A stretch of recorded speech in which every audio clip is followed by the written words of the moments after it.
ठंड और बारिश से फिलहाल राहत नहीं मिलने वाली है। मौसम विभाग के अनुसार 8 और 9 फरवरी को उत्तर के कुछ राज्यों के अलावा असम, मेघालय, मिजोरम और त्रिपुरा में सुबह के समय घना कोहरा छाए रहने की संभावना है। 11 फरवरी तक उत्तर भारत के कई हिस्सों में हल्की बारिश हो सकती है। हिमाचल प्रदेश, पंजाब और हरियाणा, चंडीगढ़, दिल्ली के अलग अलग हिस्सों में शीतलहर की स्थिति होने की संभावना है। मौसम को देखते हुए किसानों के लिए एडवाइजरी जारी की गई है। हिमाचल प्रदेश में न्यूनतम और अधिकतम तापमान सामान्य से नीचे रहा है। लाहौल और स्पीति के कुकुमसेरी में रात का सबसे कम तापमान 0 से 8.6 डिग्री सेल्सियस नीचे दर्ज किया गया।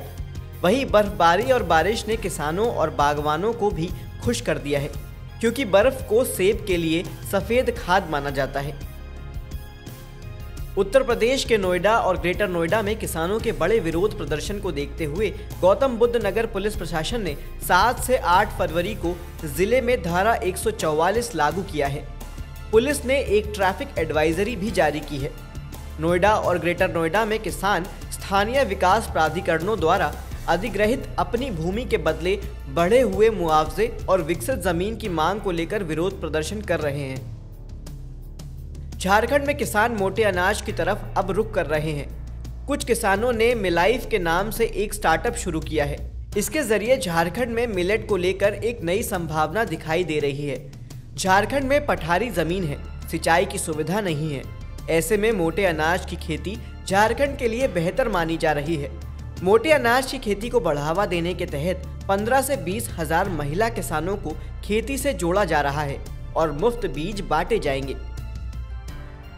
समुद्र में बढ़ती गर्मी, जिसकी वजह से जून 2023 से अल नीनो मौसम पैटर्न विकसित हुआ, वह चरम पर है और अब घट रहा है।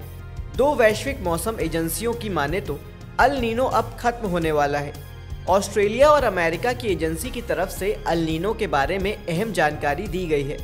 अल नीनो की वजह से दिसंबर तक भारत का कम से कम 25% हिस्सा सूखे की चपेट में था, जबकि जनवरी में देश के 60% से अधिक हिस्से में अत्यधिक कम या बिल्कुल बारिश नहीं हुई। बिहार सरकार के पशुपालन विभाग ने समेकित बकरी विकास योजना फिर से शुरू कर दी है। इसका लाभ सभी वर्गों को मिलेगा। बकरी पालन के लिए सामान्य वर्ग में आने वाली जातियों को 50% और SC/ST परिवारों को 60% अनुदान दिया जाएगा।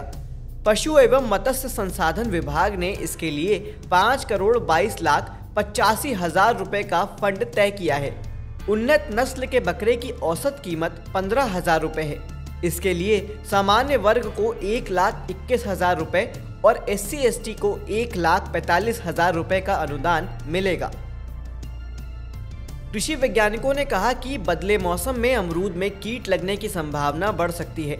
अमरूद का जानी दुश्मन मक्खी कीट है, जिसकी वजह से उत्पादन पर काफी असर पड़ता है। ऐसे में गर्मियों में बगीचे की गहरी जुताई करें, जिससे मिट्टी में मौजूद मक्खी के प्यूपा सतह पर आ जाएं और गर्मी के कारण नष्ट हो जाएं। साथ ही कार्बोरिल 0.2% या 7 या मिथाइल डेमेटान 25 EC 1 का ml प्रति लीटर पानी की दर से छिड़काव करें। पपीते का दूध भी अच्छा मुनाफा दे सकता है। 150 रुपये प्रति लीटर की कीमत पर बिकने वाला यह दूध किसानों को कैसे लखपति बना सकता है, इस बारे में विशेषज्ञ किसानों को जागरूक कर रहे हैं। पूसा स्थित डॉक्टर राजेंद्र प्रसाद केंद्रीय कृषि विश्वविद्यालय ने इस तरफ पहल की है। खबर है कि संस्थान अखिल भारतीय फल अनुसंधान परियोजना के तहत पपीते के कच्चे फलों से दूध, जिसे पपेन भी कहा जाता है, उसे निकालने की योजना पर काम कर रहे हैं। पपेन का प्रयोग दवा से लेकर सौंदर्य प्रसाधनों तक में होता है। सूरजमुखी की फसल के लिए हमेशा प्रमाणित बीज ही लें। कृषि विशेषज्ञों के मुताबिक प्रमाणित बीज का अनुकरण अच्छी तरह से होता है। संकुल प्रजाति के लिए 12 से 15 किलो और संकर प्रजाति के लिए 5 से 6 किलो बीज प्रति हेक्टेयर इस्तेमाल कर सकते हैं। साथ ही खरपतवार को नियंत्रित करने के लिए बुआई के 25 से 30 दिन बाद निराई गुड़ाई कर सकते हैं। इसके अलावा रासायनिक विधि का भी इस्तेमाल कर सकते हैं।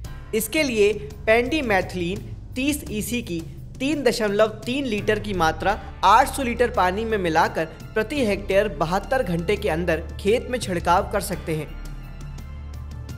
यूपी में छुट्टा पशुओं से छुटकारा दिलाने के लिए सरकार ने सोलर फेंसिंग का प्रावधान किया है। इसके लिए बजट में 50 करोड़ रुपए की व्यवस्था की गई है।